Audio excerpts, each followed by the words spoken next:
I'm glad you mentioned the JB contract because it has me scratching my head because you brought up a great point. I've thought about this a lot lately. You have times when players go for the whole bag, and then you got the consensus of the public say, "Oh, they're greedy. Sports players are greedy. Why don't you take the team friendly deal?" JB takes the team friendly deal, and like you say, he has people. There's media pundits out there saying, "Oh, this guy's crazy. Forget about the owners of billionaires. Why won't you take all the money?" You're damned if you do. You're damned if you don't. If you don't mind, I would like to play a clip from Nick Wright, and I would like to hear your thoughts on that before we get out of here. Here we go. Sure. Because I thought this was an interesting take. He get a max, suffered a hip injury, and never got any of that money. Never got any of it. And by taking this deal here, Jaylen locks in 4 for 157, which, by the way, after 3 years he can opt out of if he's still a star and then sign that massive 5 for 400 people have talked about and be an $80 million a year player, which is unbelievable. Million is incorrect. What I am saying is it set the conversation on a path that I think is a touch misleading. So Woj, when he broke the news, called it an unprecedented move in favor of team building to keep everyone together, etc. And I don't feel that that is exactly right. And I honestly have felt that the coverage of this has been, again, I haven't been, to be fair, I was out of the country and I wasn't following it, day by day. So I don't know if it's right to say the coverage of it has been lacking, but the initial coverage that I saw was a little, to me, unintentionally misleading. Because I don't look at this purely as, sorry, my computer just restarted. I don't look at this purely as Jaylen Brunson taking a team-friendly discount. I look at it as Jaylen Brunson hedging against catastrophic outcomes while maintaining ultimate long-term upside. So to be clear, Brunson took 4 157. In a year, he would have been eligible for 5 270. So $113 million delta there with an additional contract year on it. It was, to me, presented a bit as if he had the 5 270 available now and instead took 4 for 157. And that is flatly not that is not what has happened here.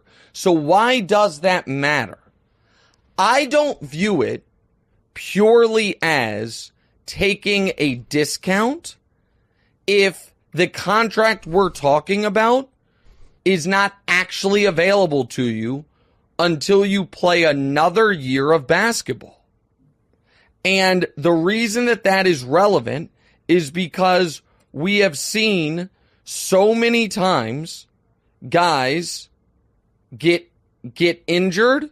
Well, I shouldn't say so many times. It's the one instance everyone kind of thinks of, which is what happened with Isaiah Thomas.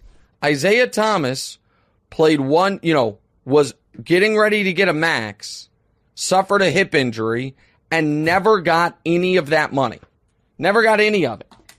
And by taking this deal here, Jaylen locks in 4 for 157, which, by the way, after 3 years he can opt out of if he's still a star and then sign that massive 5 for 400 people have talked about and be an $80 million a year player, which is unbelievable. Millions in.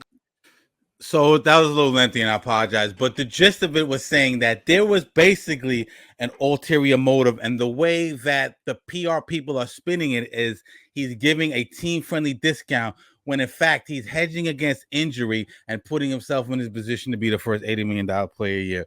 You know, Nick kind of walks to the beat of his own drum, and he's somewhat of a shock jock. You have any thoughts on that? Yeah, I've never heard somebody be so wrong in my entire life before. Yeah. Two things can be true at once. So yeah, he did it for security. Yeah, he did it because he wants a long-term future. But does it mean he still didn't do what we all said he did? He took less to sign. The decision was to wait to sign or to sign. We all knew if he waited to sign, he would have got 270. We know that. He knows that. Indeed. But he did it because he knew doing that would cause the Knicks to have more flexibility within their championship window. By the way, now that he's done that, what happened after that happened? Oh, magically, reports came out that Mikal Bridges was going to do the same thing. Oh, indeed. And then reports came out after that Julius Randle may do the same thing. So hold on, your superstar who didn't have to do this chose to do it. And now the compounding effect is your other two quote unquote stars want to do the same thing. Indeed. We can hate on the move. We can talk about how he could have done this. He could have done that, whatever the money is. Well, he didn't really have the contract in front of his face. I don't have to tell you he can make $270 million without you having to understand that he can make it. Jaylen Brunson did not have to sign that contract extension this year. There is no reason for him to do so besides one, because he wanted to help the Knicks. That's the only reason. It doesn't make sense legitimately from any other standpoint. It doesn't make sense to do what Brunson did unless you are making a sacrifice for a greater good. And that greater good was the Knicks. That take was one of the most foolish takes I have ever heard because it blamed Brunson for taking less money when in reality, they were talking about the fact that they didn't take less money. He just took what was available to him. The stupidest thing I could ever hear in my life, just because I know 230 is not, or 270 is not offered to me now. Right. Am I so stupid to think it's not going to be offered to me in a year? Right. Nick Wright has a show because he likes to give these over-the-top takes. Over-the-top sometimes means he can err in the side of wrong. This time, all he did was start out on wrong and then proceeded to get worse as the take got there. That was horrible in every single way. Please don't play that clip again. I'm sorry for everybody had to listen to that. That was terrible. Horrible. Yes, sir. No, I agree. I just when I thought that